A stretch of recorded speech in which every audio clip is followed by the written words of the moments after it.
Chapter 7. The Death of Ador.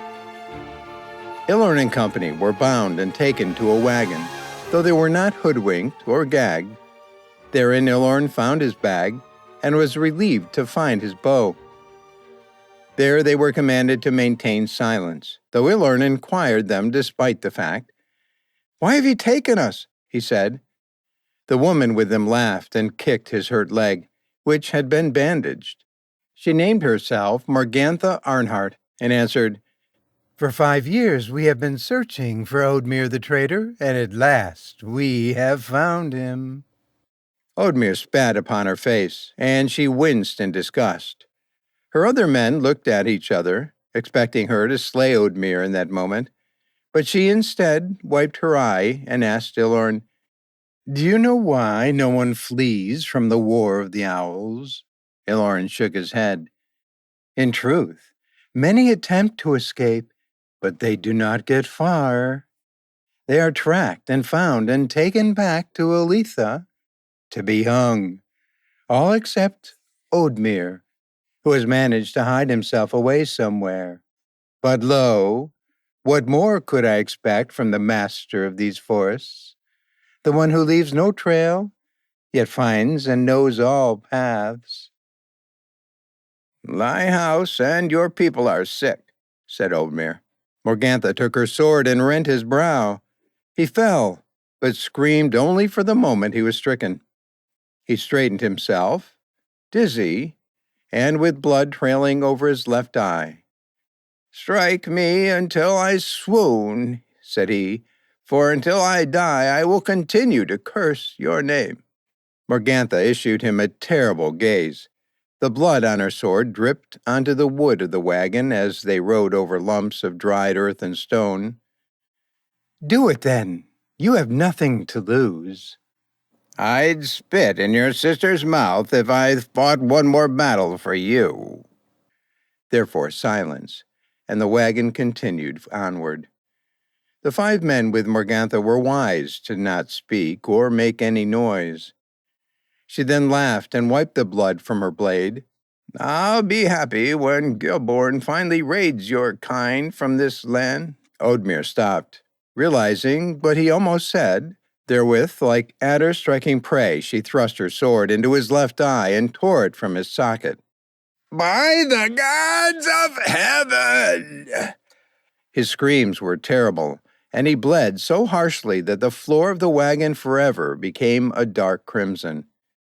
Illorn and Emilay both gasped and went pale. They said nothing. Not even a mutter or a cry came from them.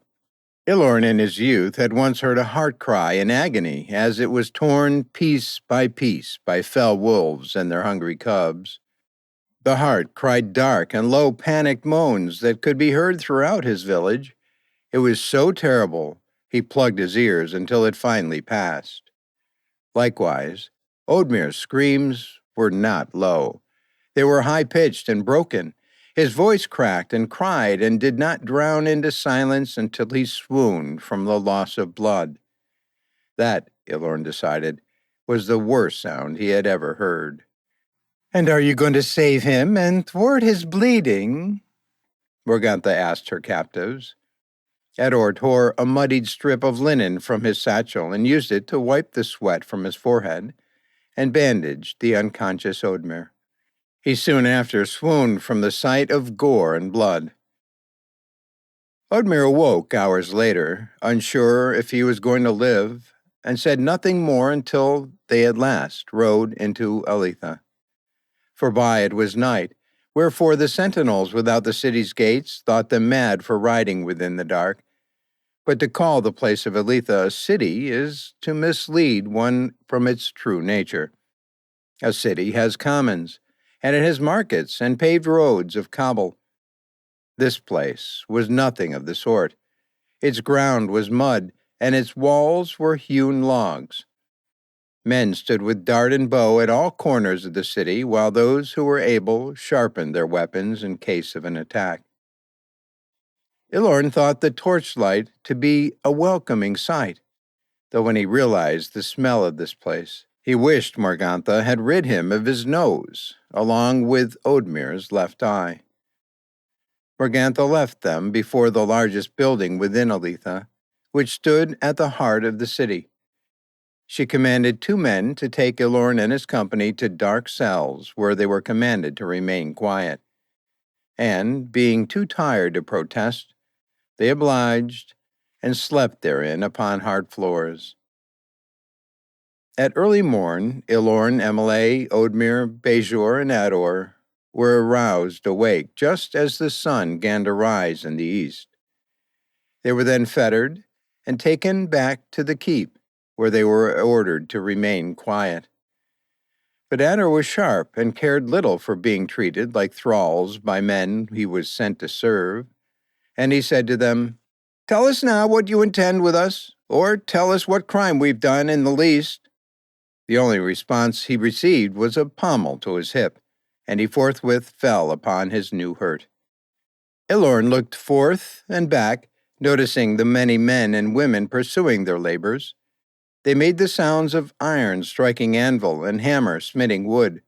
They made small talk among one another, though none were quick to raise their voices. These who peopled the city of Aletha were dirty beings. They wore cowls and cloaks, and never looked up into the welkin for fear of the fell foul that they were charged with warning. Their skin was dark, and sometimes black with ash and mud. Illorn realized that some of these men and women had not bathed in near a year's time, nor had their clothes been laundered of their filth.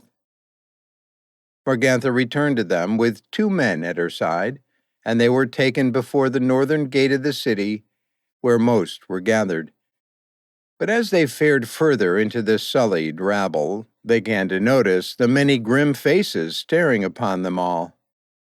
Emilay, from behind Illorn, whispered to him, "Illorn, I pray you, tell them you are Giborn's son." The boy was frightened, though with little account of what was to come. "Traitors and thieves, men of crime!" a voice cried. Illorn lifted his head, and before him he saw 2 equal-length lariats swaying in the wind.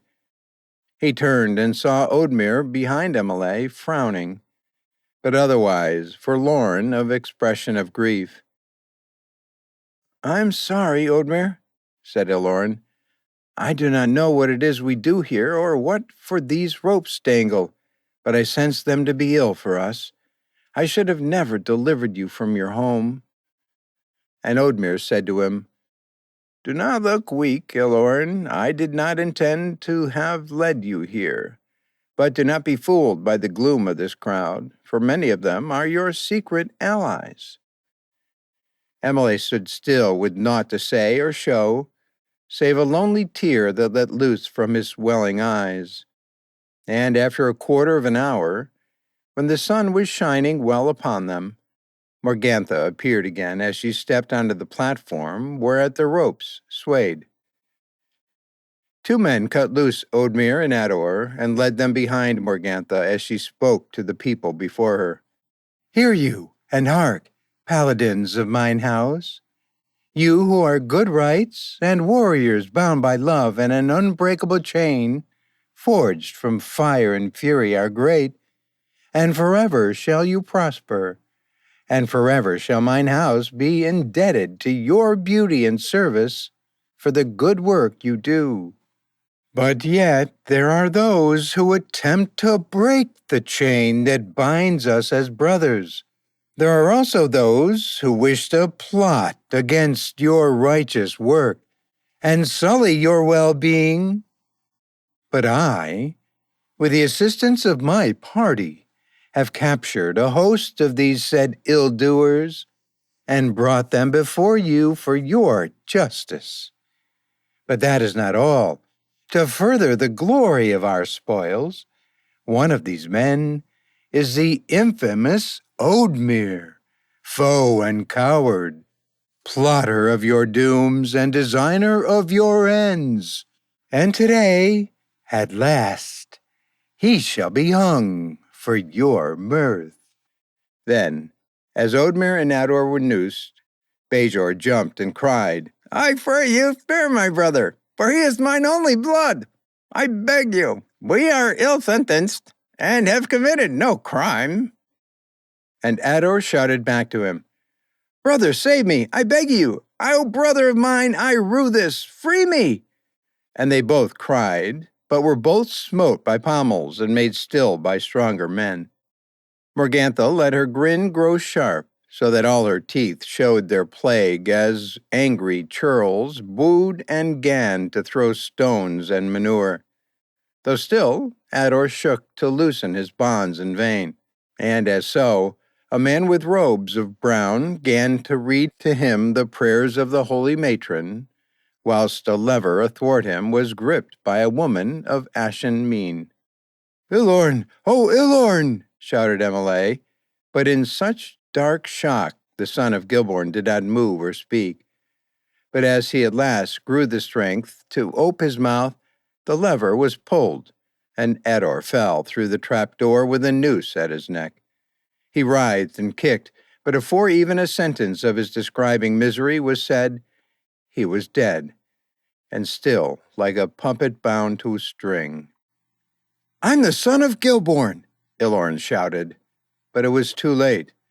The people gasped and covered their mouths in horror of the carcass before them. Morgantha then walked before Oddmere to stare upon his mien and find fear, though instead she found nothing. For Oddmere's gaze was naught but cold and angry. My brother, thou fell witch and sour thing! Fie you and your name, I piss on it! Shouted Bajor. He fell to his knees and mourned, saying no more above his breath save curses and terrible things that should suffer no repeating. Illorn again shouted, I am the son of Giborn! And at last the people therein quieteth. Morgana turned to him with horror. You are the son of Giborn? She asked him. I dare say otherwise. If this is some foolish game— She stopped, appearing somewhat mortified. She continued, If you are the son of whom you say, then whither has he gone? Illorn shook his head and shouted, He has been ambushed by the owls, and one they call Aullen. Morgantha laughed a nervous chuckle she could not hide as the people there, and then began to mutter rumors with little truth. Quoth Morgantha, Aullen has not been seen in half a decade, and if you were delivered here by your father, then why were you not too waylaid by the owls? Illorn then told her of his tale, of whence he came and what he was come to do. Then Morgantha turned round to the voice of Oddmere, who called to her, The boy speaks the truth. You are committing a terrible crime for what you're doing here today. She turned again to face Illorn. The crowd began to mutter again, so in panic and uncertainty she shouted, Silence! And they thus stilled their tongues.